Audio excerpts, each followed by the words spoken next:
Police अनि स्टुडेन्टहरूको बीचमा जन्तर मन्तरमा है दिल्लीमा 20 जुलाईको दिन जुन है झडप भएको थियो त्यसको भिडियोहरू सामाजिक सञ्जालमा आएको थियो है। सांसद चलो जुन आन्दोलन भएको थियो जन्तर मन्तरमा है त्यसको भिडियो सामाजिक सञ्जालमा आएको थियो र त्यसलाई लिएर चीफ जस्टिस अफ इन्डिया सूर्यकान्तले यो भन्नुभएको छ। हजुर तपाईहरु सबै ठिकै सुन्नुहुँदैछ।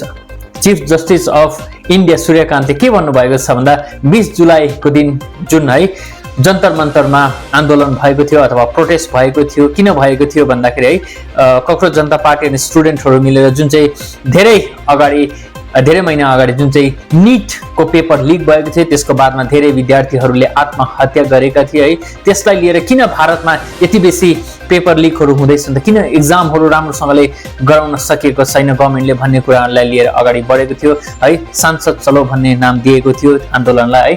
र त्यही है आन्दोलनमा पुलिस अनि छात्रहरूको बीचमा है झडप पनि भएको थियो है।